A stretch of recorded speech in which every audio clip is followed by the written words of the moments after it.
My husband kicked me out while pregnant to please his mistress, but he didn't expect instant karma. I was standing in our Manhattan penthouse kitchen, surrounded by the smell of rosemary chicken and vanilla candles, rehearsing the words that would change everything. The pregnancy test was hidden in my pocket like a secret treasure.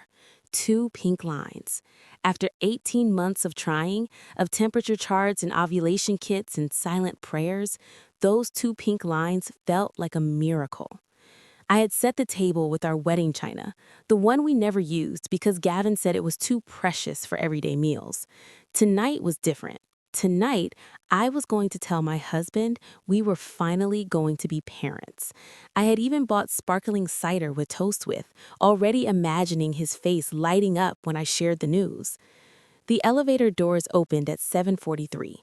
I remember the exact time because I had been watching the clock for an hour, my heart racing with anticipation. Gavin walked in with his briefcase, his tie loosened, his jaw set in that hard line I had learned to recognize over the past 2 years. He did not look at the table, he did not smell the dinner.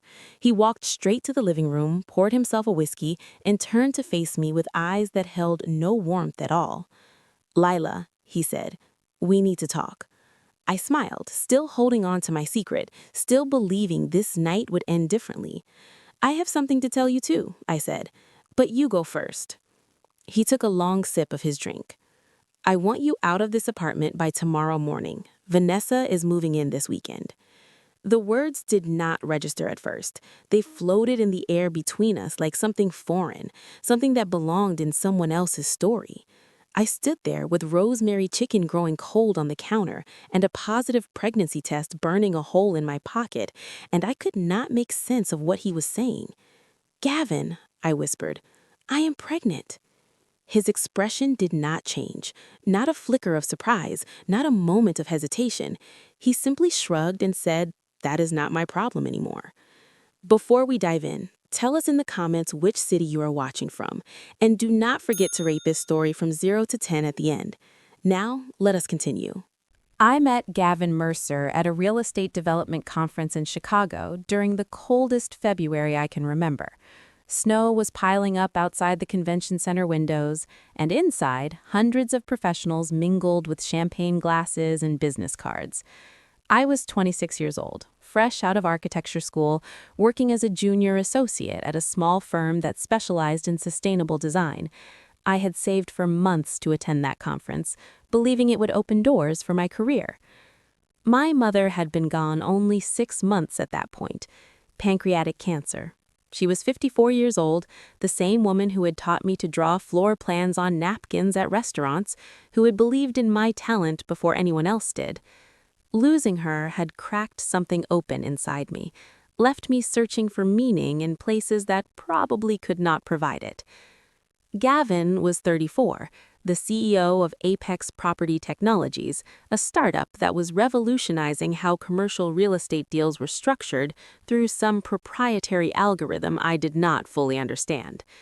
What I understood was the way he looked at me from across the crowded hotel ballroom, the way he made his way through the crowd as if there was no one else in the room worth talking to. "You look like you are actually thinking about what the speaker said," he told me, handing me a glass of champagne I had not asked for. "Everyone else here is just networking." "I was thinking about how his projections ignore climate adaptation costs," I replied, surprising myself with my boldness. "In 20 years, half these coastal developments will be underwater." He laughed, and it was a genuine laugh, the kind that crinkled the corners of his eyes. His suit was expensive, but not ostentatious. His hair was dark and slightly disheveled, like he was too busy being brilliant to worry about appearances. "I like you," he said. "You are not afraid to be the smartest person in the room." That was the beginning, or maybe that was the beginning of the end, and I just could not see it yet. Gavin pursued me with the same intensity he brought to his business deals. Flowers delivered to my tiny apartment in Lincoln Park, weekend trips to wine country. Phone calls that lasted until 2 in the morning, where he told me about his dreams of building an empire and asked about mine. He remembered every detail I shared, my favorite coffee order, the book I was reading, the way I liked to sit by the window when we went to restaurants. He made me feel seen in a way I had not felt since my mother died. When I was with him, the grief that sat heavy on my chest every morning seemed to lighten. He filled the spaces she had left empty. I told him about my mother, about sitting by her hospital bed during those last weeks, holding her hand while the machines beeped and the fluorescent lights buzzed. I told him about the promises I made her, to build something meaningful with my life, to never settle for less than I deserved. I told him about my father, Arthur, who had retreated into his work after losing her. My father was a self-made man, the son of a plumber who had built Prescott Development into one of the most respected real estate firms in the Northeast. He and my mother had been partners in everything, and losing her had left him adrift in ways he did not know how to express. We argued about my career, about my choices, both of us too stubborn and too hurt to find middle ground. When I told my father I was dating Gavin Mercer, his reaction was immediate and severe. We were sitting in his study, surrounded by photos of my mother and awards from decades of successful developments. My father's face went pale when I said Gavin's name. "I know that man," he said, his voice tight with something I had never heard before. "He is a snake, Layla. I have watched him operate for years. He undercuts deals, bribes inspectors, spreads lies about competitors. I have seen him destroy 3 businesses personally, buying their debt and stripping them for parts.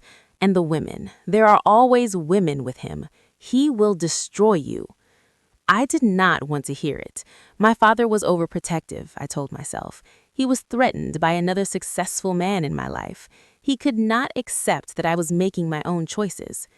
"Daddy," I said, using the name I had called him since childhood, "I love him.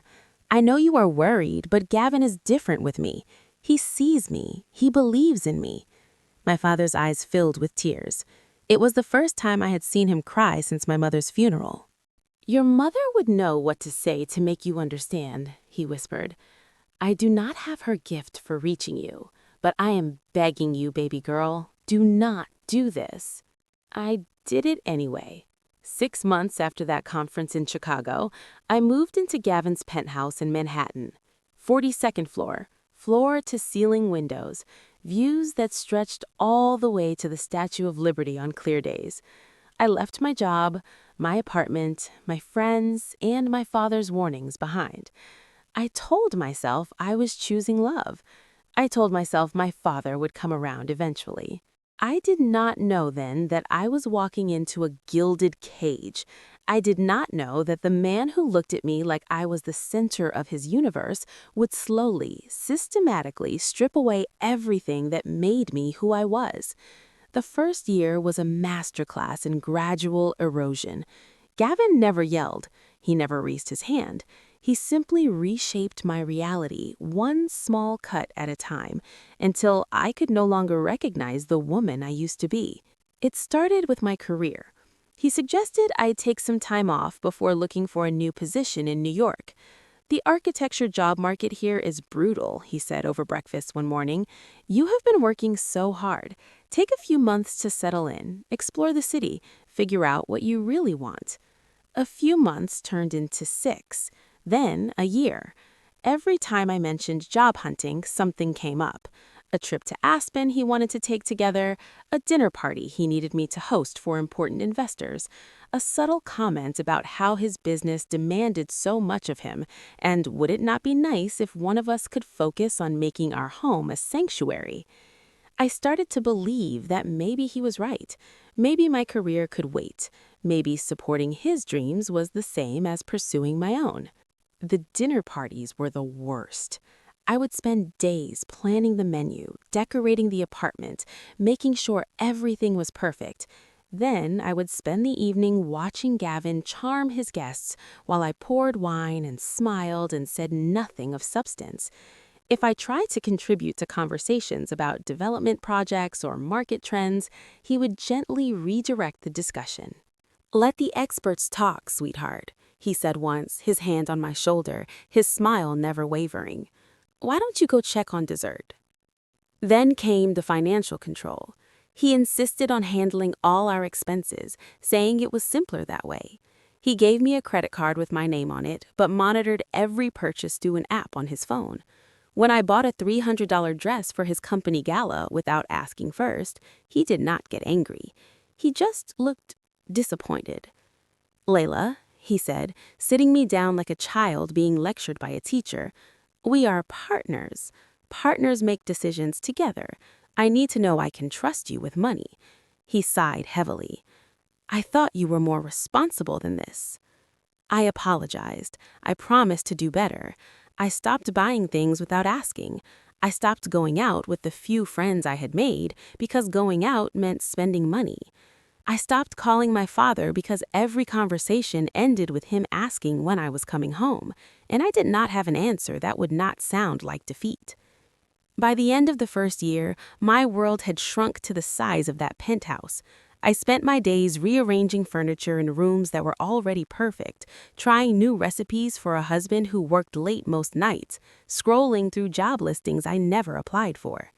I was lonely in a way that felt impossible to explain.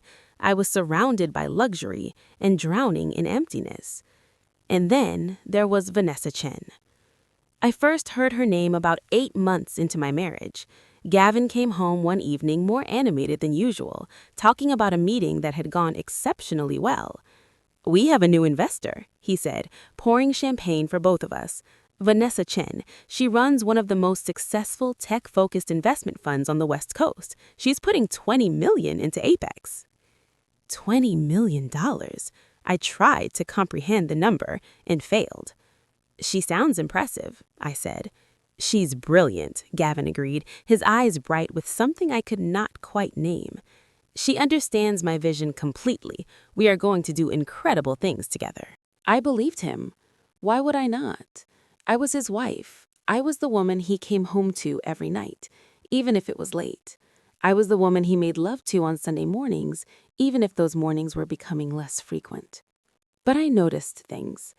The way he checked his phone constantly when we were together, the way he took calls in the other room with the door closed, the new suits he bought without mentioning them, the cologne that smelled different, more expensive, like something a woman would choose. One night, I could not sleep. Gavin was at a conference in Miami, or so he said. I lay in our enormous bed, staring at the ceiling, listening to the muffled sounds of the city 42 floors below. Something made me reach for his laptop. He had left it home for once, and the password was the same one he used for everything, his mother's birthday. My hands were shaking as I typed it in. I did not find explicit messages. Gavin was too smart for that. But I found enough. Hotel reservations for 2 when he was supposedly traveling alone, a jewelry receipt for a diamond bracelet I had never received, calendar entries marked VC meeting that corresponded with Vanessa's Instagram posts from the same exotic locations, Cabo, Paris, the Maldives. I closed the laptop and went to the bathroom. I sat on the cold tile floor until my legs went numb, trying to decide what to do. I chose denial. I convinced myself I was being paranoid. I told myself that successful men had complicated professional relationships. I buried the evidence in the back of my mind and smiled when Gavin came home. What I did not know, what I could not have known, was that my husband's betrayal went far deeper than an affair. While I was rearranging furniture and learning to make his favorite meals, Gavin was systematically destroying my father's business. My father, Arthur, had spent 30 years building Prescott Development into one of the most respected real estate firms in the Northeast.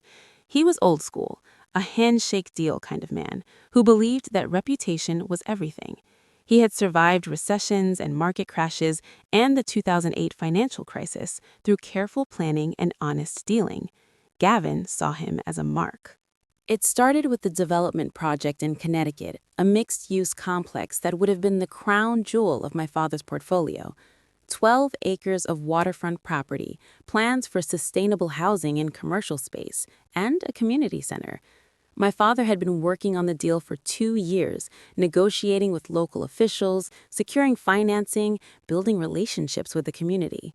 2 weeks before the final contracts were signed, Gavin swooped in.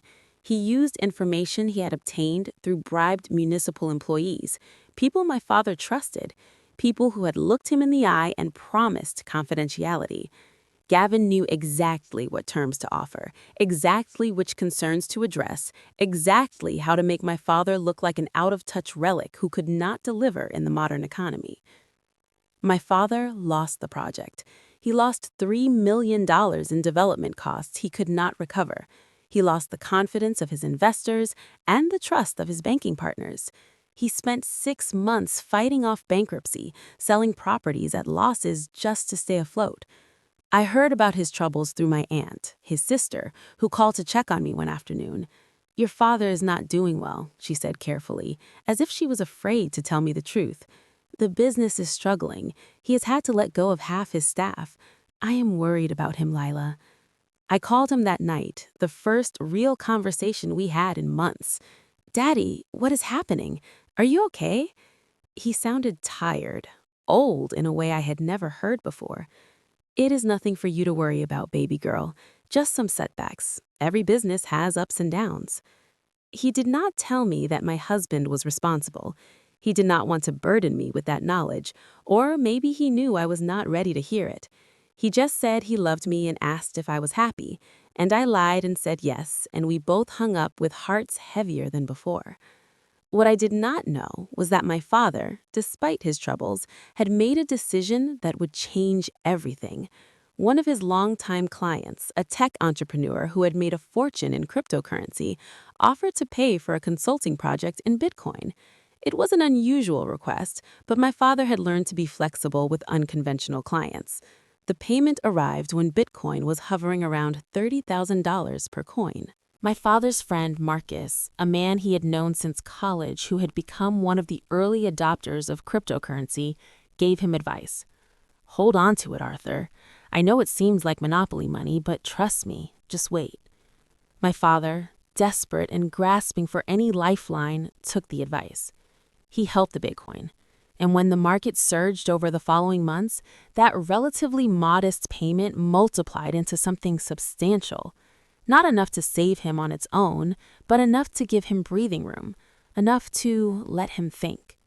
He started rebuilding, carefully and quietly. He found partners who valued integrity over quick profits. He diversified his holdings into areas Gavin had not touched. He worked 18-hour days, rebuilding relationships one handshake at a time. Within 18 months, Prescott Development was not only recovered, but stronger than ever. My father had learned hard lessons about trust and verification. He had built new systems, hired forensic accountants, created firewalls against the kinds of manipulation that had nearly destroyed him, and he had started investigating Gavin Mercer. He hired private investigators. He cultivated sources inside Apex. He gathered evidence of bribes, of insider trading, of a pattern of predatory practices that went back years. He documented everything, building a case file that grew thicker by the month. Arthur kept his comeback quiet. He did not announce his new wealth or his expanded portfolio. He simply watched and waited, gathering information about the man who had married his daughter and nearly destroyed his legacy. By the beginning of my second year with Gavin, I could no longer pretend everything was fine. The signs were everywhere, and I was running out of excuses. He stopped coming home for dinner entirely. He stopped pretending the late nights were about work. He left his phone face down on the table and excused himself whenever it rang. He started sleeping in the guest room on nights when he claimed he had early meetings. I found a lipstick stain on his collar that was not my shade. I found a receipt for a couple's massage at a spa in the Hamptons I had never visited. I found a text notification from someone saved in his phone as V that said simply, "Tonight was perfect. I cannot stop thinking about you." One evening, I could not take it anymore. I waited up for him, sitting in the dark living room, watching the city lights twinkle below. He came home at midnight, smelling like wine and perfume. "I know about Vanessa," I said, my voice steadier than I felt. "I know you have been lying to me. I know this is not just about business." Gavin did not deny it. He did not apologize. He poured himself a drink and looked at me with something close to pity. He was so calm, so utterly unbothered by my pain that I felt like I was the one who had done something wrong. "Layla," he said slowly, as if explaining something to a child, "Vanessa is my future. She understands my ambition. She brings something to the table. She has connections, capital, vision. What do you bring? You sit in this apartment all day doing nothing. You gave up your career. You barely speak to your own family. You are not the woman I thought I married." The cruelty of it took my breath away. He had engineered my isolation. He had encouraged me to give up everything. And now he was using my losses against me, turning my sacrifices into evidence of my worthlessness. Something broke inside me that night. Or maybe something healed. Some wall I had built to protect myself from the truth finally crumbled, and I saw him clearly for the first time since that conference in Chicago. I went to bed without another word, and when he left for work the next morning, I started looking for evidence. I was methodical about it. I had nothing but time and a burning need to understand the full scope of what had happened to me. I went through his files, his emails, his calendar. I found his cloud storage backup and downloaded everything. What I found was worse than an affair. I found emails between Gavin and Vanessa discussing business strategy, using coded language that took me days to decipher. I found references to acquiring distressed properties from struggling competitors. I found my father's name mentioned multiple times, always in the context of opportunities to be exploited. I found evidence of the Connecticut deal sabotage, emails to municipal officials offering incentives for confidential information, payment records disguised as consulting fees. A timeline that proved Gavin had been planning to destroy my father before he ever asked me to dance at that conference in Chicago. The man I had given up everything for had targeted me from the beginning. My marriage was not a love story. It was a business strategy. I saved everything. Screenshots, documents, email chains. I transferred them to a secure cloud account he did not know about, using a burner email address I created at a library computer. And I made a decision. I confronted him again, but this time I was armed with the truth. "I know what you did to my father," I said. "I know about the Connecticut deal. I know about the bribes and the insider trading. I have evidence of everything." Gavin's face went pale. For a moment, I saw something like fear flicker across his features. Then his expression hardened. "What do you think you are going to do with that evidence?" he asked. "Who would believe you? You are a housewife with no career and no money of your own. Everything you have, I gave you. I have lawyers who will bury you. I will destroy your father completely this time. I will make sure neither of you ever recovers." "Maybe," I said, my heart pounding so hard I could feel it in my throat. "But I think your investors would be very interested in knowing how you really do business. I think the SEC would have some questions. I think the newspapers would love a story about the brilliant young CEO who built his empire on fraud." It was a bluff. I did not actually know what to do with the information, but I saw fear in his eyes for the first time, real fear, and it gave me a moment of satisfaction. That fear quickly turned to calculation. He smiled, the same charming smile he had used to win me over 3 years ago. "Let us not be hasty," he said. "Let us talk about this like adults." He promised to end things with Vanessa. He promised to change. He promised we could start over, maybe even start a family like I had always wanted.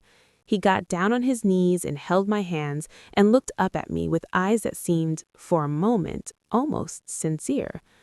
I wanted to believe him. God help me, I wanted to believe him so badly that I agreed to give him another chance. 3 weeks later, I found out I was pregnant.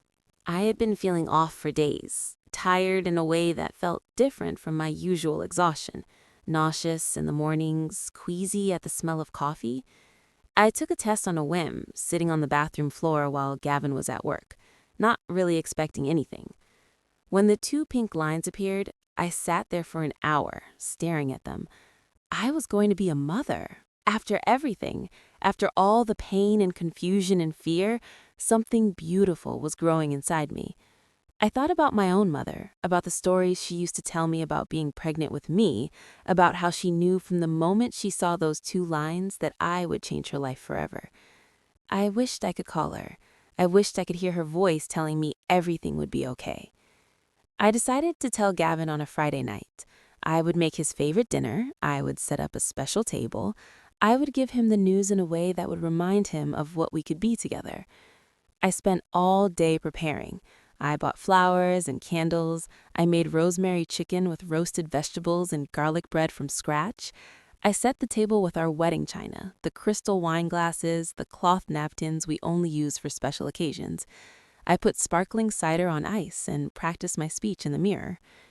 Gavin, I would say, I know things have been hard, but I have something to tell you that I think will change everything. We are going to have a baby. I imagined his face lighting up. I imagined him holding me, telling me he was sorry, promising that everything would be different now. I imagined us finally becoming the family I had dreamed of. I was so focused on creating the perfect moment that I almost missed the signs. The way Gavin had been distant all week, the hushed phone calls, the late-night meeting with Vanessa that he no longer bothered to hide. He came home late, as usual. He did not comment on the candles or the flowers. He did not ask about the fancy table setting. He poured himself a drink and told me we needed to talk. I know, I said, smiling, still holding on to hope. I have something to tell you too. He did not let me finish. He did not let me share the news that would have changed everything. He told me he wanted me out. He told me Vanessa was moving in. He told me our marriage was over. When I finally managed to say the words, when I told him I was pregnant, he did not hesitate. He looked at me with those cold eyes and said it was not his problem anymore. He said he did not want a child, not with me. He said I should have thought about consequences before I tried to trap him. Trap him? As if our baby was a strategy. As if the life growing inside me was a weapon I was wielding against him. I do not remember much about the next few hours. I remember packing a single suitcase with shaking hands. I remember looking around the penthouse one last time, seeing all the beautiful things that had been my prison. I remember Gavin watching television in the living room, not even bothering to acknowledge me as I left. I remember walking out into the January night, pregnant and alone, with nowhere to go. I stood on the sidewalk in front of the building, clutching my suitcase, watching my breath form clouds in the freezing air. The city was bright and busy around me, full of people rushing to somewhere warm, and I had never felt more invisible. I called the one person I have pushed away for 2 years. "Daddy," I whispered into the phone, "I need help." His voice cracked when he answered. "Baby girl, where are you? I will come get you right now." My father drove through the night from Connecticut to Manhattan, 3 hours on icy roads in the middle of January without a single complaint. He did not ask questions. He did not say, "I told you so." He simply held me while I sobbed in the passenger seat of his car and then drove me home. Home. The word felt strange after so long. But when I walked into my father's house, the house I had grown up in, the house where my mother's presence still lingered in the photographs on every wall and the garden she had planted that somehow still bloomed, I felt something I had not felt in 2 years: safety. My father had changed since I had last seen him. He looked healthier, stronger. His house had been renovated, subtle upgrades that spoke of renewed prosperity. The kitchen where I used to do homework had been modernized. The study where he worked had new equipment. There was a peace about him that had not been there when I left. I did not understand it at first, but I was too exhausted to ask questions. He set me up in my old bedroom, the one with the window seat where I used to read as a child. The room still had the pale blue walls my mother had painted when I was 12. My old bookshelves still held my childhood favorites. It was like stepping back in time to a version of myself that had not yet made all those mistakes. My father made me chamomile tea and sat with me until I stopped shaking. "We do not have to talk about anything tonight," he said. "Tomorrow or next week or whenever you are ready. Right now, you are home. That is all that matters." But I needed to tell him. I needed him to understand. "Daddy," I said, "I found out some things about Gavin. Things he did to your business. The Connecticut project, the insider information, all of it. He targeted me to get to you. Our whole relationship, our marriage, it was all part of his plan to destroy you. I am so sorry. I should have listened to you." My father took my hand. He did not look surprised. "I know," he said quietly. "I have known for a while. I have been waiting for you to be ready to hear it." He told me then about the last 2 years, about losing the Connecticut deal and nearly losing everything, about the sleepless nights and the desperate negotiations and the feeling that everything he had built was slipping through his fingers. He told me about the Bitcoin windfall, about Marcus's advice, about the stroke of luck that had given him a second chance. He told me about rebuilding, about the new partnerships and the expanded portfolio, about how Prescott's development was now worth more than it had ever been. And then he told me about the investigation. "I have been gathering evidence for 18 months, he said.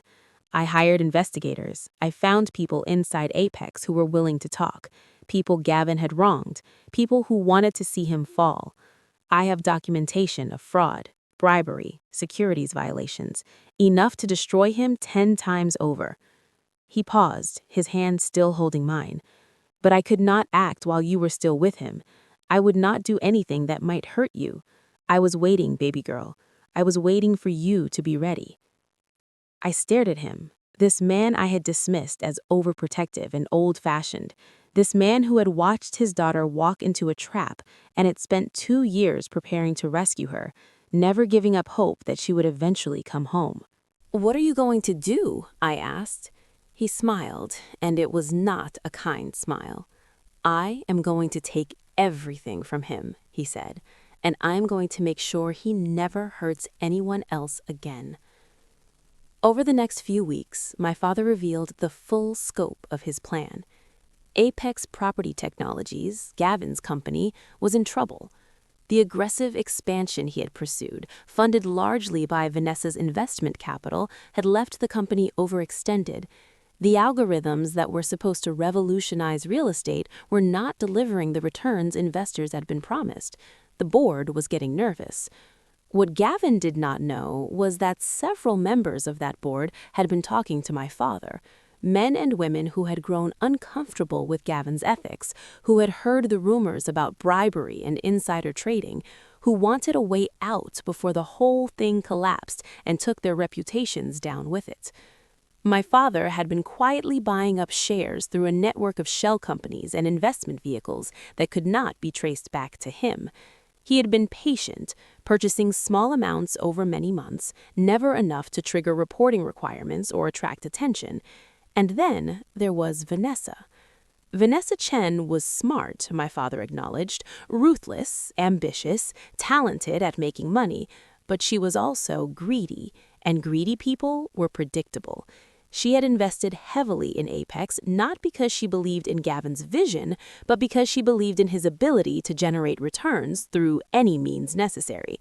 When the returns started slowing down, when the cracks in the company started to show, she started looking for exit strategies. My father's intermediaries approached her with an offer. A buyer was interested in acquiring Apex, they said. The price was generous, far more than the company was worth on paper, more than she could expect from any other exit. But the deal had to happen quickly and quietly before the other shareholders caught wind and the price dropped.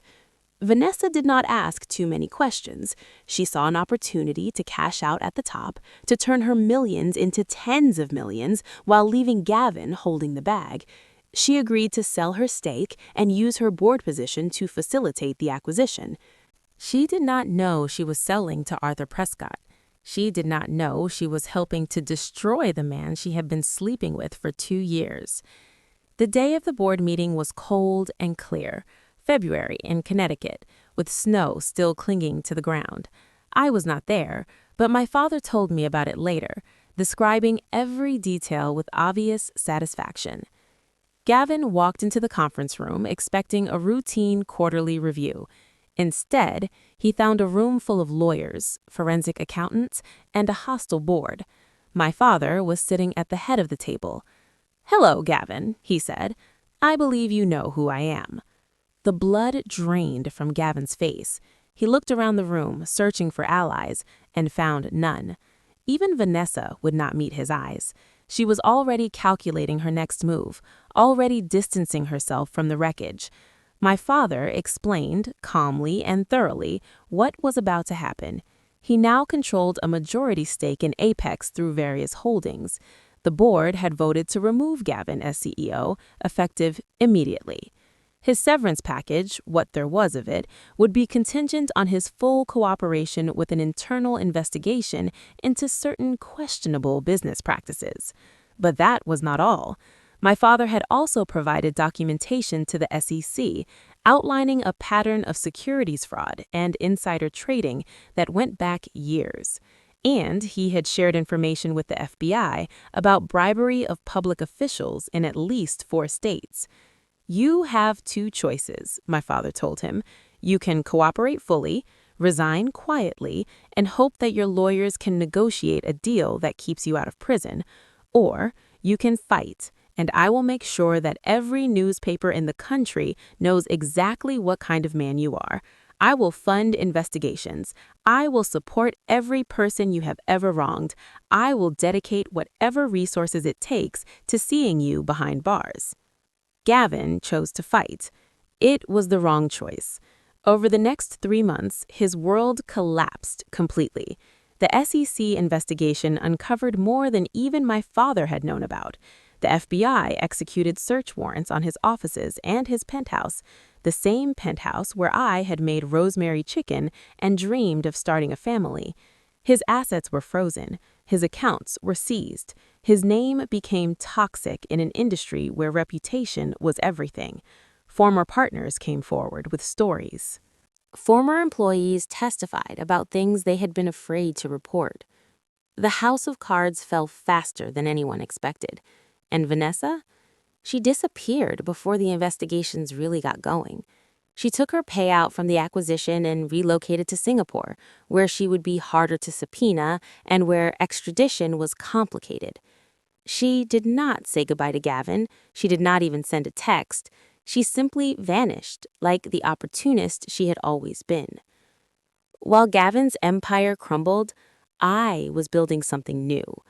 I spent my pregnancy reconnecting with myself. I started seeing a therapist who specialized in emotional abuse, a woman named Dr. Patricia Chen, who helped me understand the patterns I had fallen into and how to break them. I took prenatal yoga classes at a studio near my father's house and went for long walks through the Connecticut countryside, feeling my body change and grow. I began sketching again, designing buildings in my notebook, remembering why I had wanted to be an architect in the first place. Sustainable design. Buildings that would last, structures that would do more good than harm. My father was my rock. He came to every doctor's appointment. He held my hand during the ultrasounds and cried when we found out it was a girl. He helped me set up a nursery in the room next to mine, painting the walls a soft yellow that my mother had always loved. He told me stories about her, about how she had been when she was pregnant with me, about the midnight cravings and the nesting instincts, and the way she used to talk to me through her belly, narrating her whole day as if I could understand. "She knew you would be special," he said. "She knew from the moment she found out she was pregnant. She would be so proud of you, baby girl. She would be so proud of the woman you are becoming." We healed together, father and daughter, bound by loss and found by love. There were hard days, of course, days when I woke up crying for no reason, days when I felt so alone that I could not get out of bed, days when I looked in the mirror and did not recognize the woman staring back at me. But there were good days, too, days when I felt the baby kick for the first time and called my father in tears of joy, days when I finished a design sketch and remembered why I had fallen in love with architecture in the first place. Days when I sat in my mother's garden and felt her presence all around me, like she was watching over us both. My due date was September 15th. By September 10th, I was enormous and uncomfortable and ready for the pregnancy to be over. I was sitting in the nursery, folding tiny onesies for the 100th time, when I felt the first contraction. My father drove me to the hospital, his hand steady on the wheel, even though I could see the fear in his eyes. He had done this before, 30 years ago, with my mother. He told me stories about that night while we waited, about how nervous he had been, about how my mother had held his hand and told him everything would be fine. The labor was long and difficult, 18 hours of contractions and pain and moments when I thought I could not do it anymore. But every time I wanted to give up, I thought about everything I had survived. I thought about walking out of that penthouse in the middle of winter. I thought about the strength it had taken to rebuild my life. Compared to that, childbirth was just another challenge to overcome. My baby girl was born on a perfect September morning at 6:47 a.m. I named her Grace, after my mother's middle name. She had my dark hair and her grandfather's stubborn chin and the most perfect tiny fingers I had ever seen. When she wrapped them around mine, I understood for the first time what it meant to love without condition. In those early months of motherhood, I also started rebuilding my career. I reached out to former colleagues and professors. I submitted designs to competitions. I began consulting on sustainable design projects, working from home so I could be with Grace. I was not where I had hoped to be at 30, but I was moving forward. I was building something real. 6 months after Grace was born, I met Daniel. It happened at a coffee shop in Greenwich, a place called the Morning Grind with exposed brick walls and mismatched vintage furniture. I was there with Grace in her stroller, trying to get some work done while she napped, a cup of decaf cooling next to my laptop. Daniel was at the next table with his daughter, Sophie, who was 3 years old and very interested in the baby. "Can I see?" Sophie asked, leaning over to peer into the stroller. "She is so tiny." "Sophie," Daniel said apologetically, "leave the nice lady alone." I looked up and saw kind eyes and a tired smile. He was in his mid-30s, with sandy brown hair and the kind of face that looked like it smiled easily, even when tired. "It is okay," I said. "She's not bothering us." We started talking. He was a widower, he told me. His wife had died of breast cancer 2 years earlier, leaving him to raise Sophie alone. He worked as an environmental lawyer, specializing in corporate sustainability compliance. He was in Greenwich meeting a client, but he lived in the city. We talked for 2 hours while Sophie entertained herself with the coloring sheets the coffee shop provided. He told me about his wife, about the love they had shared, about the grief that still caught him off guard sometimes. I told him about Grace, about starting over, about learning to trust myself again. I did not tell him about Gavin, not that first day. That story would come later, when we knew each other better. He asked if he could call me sometime. I said yes, surprising myself. Our first official date was 3 weeks later. He arranged for a babysitter for Sophie, and I asked my father to watch Grace. We went to a quiet Italian restaurant in Stamford, the kind of place with white tablecloths and candles on every table. I was nervous in a way I had not expected. It had been so long since I had been on a date, so long since I had tried to be anything other than a mother and a daughter and a survivor. But Daniel made it easy. He asked questions and actually listened to the answers. He talked about his work with passion and humility. He made me laugh for the first time in months. Over the following weeks, we fell into a rhythm. Coffee dates during the day while the girls were with their caregivers. Long walks in the park on Saturday afternoons. Sunday dinners at my father's house, where Sophie and Grace learned to share toys, and Daniel learned to appreciate my father's collection of vintage wines. I told him about Gavin eventually. All of it. The manipulation, the isolation, the betrayal, the discovery of the truth about what he had done to my father. I told him about being kicked out while pregnant, about rebuilding my life from nothing. Daniel listened without judgment. When I finished, he reached across the table and took my hand. "That man was a fool," he said, "and I am grateful every day that his foolishness led you to that coffee shop." Our relationship developed slowly, carefully. We were both wounded, both cautious. We had long conversations about our fears and our hopes and the children we were raising. We introduced Sophie and Grace slowly, watching them become friends before we let ourselves become more. Daniel did not try to rescue me. He did not try to fix me or complete me. He simply saw me, the real me, with all my scars and all my strength, and he chose to stay. A year after Grace was born, Gavin tried to come back into my life. He had taken a plea deal, avoiding prison in exchange for a substantial fine, community service, and a permanent ban from the securities industry. He was broke, disgraced, living in a rental apartment in Queens and working as a consultant for a small firm that had not bothered to Google his name before hiring him. He sent me an email first, then a letter, then several more letters, each one more desperate than the last. Layla, I made mistakes. I know that now. I have changed. I want to be a father to our daughter. Please give me a chance. I did not respond to any of them. Then he showed up at my father's house, demanding to see his daughter. I have rights, he said, standing on the doorstep with desperation in his eyes. He looked smaller than I remembered, diminished in ways that went beyond the cheap suit and the hollow cheeks. She is my child too. You cannot keep her from me. My father's lawyers were ready for this. They had documentation of Gavin's abandonment, his explicit statement that the baby was not his problem, his complete absence during my pregnancy, his failure to provide any support whatsoever. They had evidence of his criminal behavior, his financial ruin, his complete unsuitability as a parent. More importantly, they had leverage. Gavin's plea deal had been contingent on cooperation and good behavior.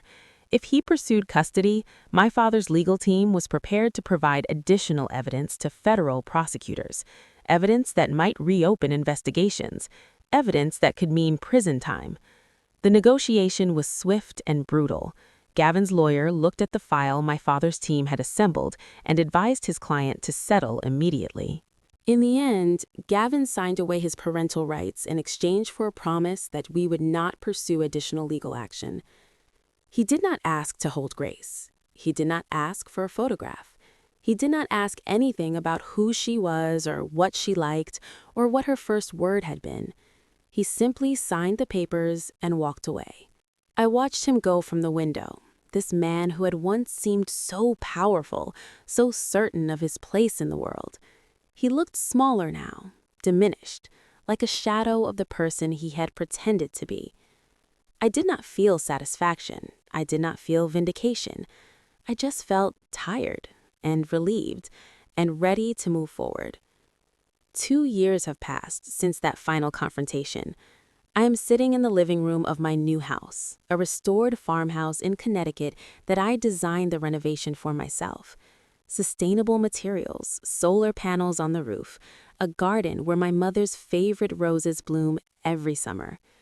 Grace is playing on the floor with Sophie, the two of them chattering away in the private language of children. They are building a tower out of blocks, and every time it falls, they collapse into giggles and start again. Daniel is in the kitchen making dinner, and I can hear him singing softly to the radio. We got married 6 months ago, a small ceremony in my father's backyard with only the people who mattered most. My father comes for Sunday dinners every week. He spoils Grace outrageously and pretends he does not. He and Daniel have become friends, bonding over their shared love of old movies and their shared commitment to protecting the people they love. I went back to work full-time last year. I'm a partner at a sustainable design firm in Stamford, creating buildings that will last for generations, that will do more good than harm. Last month, one of my designs won an award from the American Institute of Architects. I accepted it with Grace on my hip and tears in my eyes.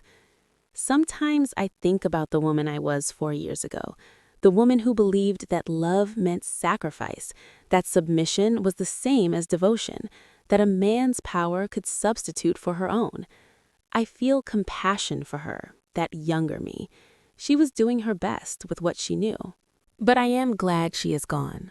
The universe has a way of balancing accounts, my mother used to say. It takes what is owed and gives what is earned. She believed in karma, in the quiet justice that comes to those who wait. I believe it too now, not because of what happened to Gavin, though his fall was certainly spectacular. I believe it because of what happened to me, because I lost everything and found something better, because I was broken and became whole, because the worst thing that ever happened to me led me to the life I was always meant to live. Grace looks up from her toys and smiles at me, and in her smile, I see my mother's grace and my father's strength, and something entirely new, something that belongs only to her. "Mama," she says, "can we have cookies after dinner?" I laugh and tell her we will see. Daniel catches my eye from the kitchen doorway and winks. Outside, the autumn leaves are turning gold, and the world is full of second chances. Some stories end with revenge. Mine ended with something better. It ended with peace. I think about that January night sometimes, standing on the sidewalk outside the penthouse with nothing but a suitcase and a broken heart. I think about how hopeless I felt, how certain I was that my life was over. I could never have imagined this: the farmhouse with the solar panels and the rose garden, the husband who loves me without trying to control me, the daughter who runs to me every morning with open arms, the career that fulfills me, the father who never gave up on me even when I gave up on myself. Life has a way of surprising us. Sometimes the worst things that happen lead us exactly where we need to be. Do not forget to subscribe to the channel for more stories. See you next time.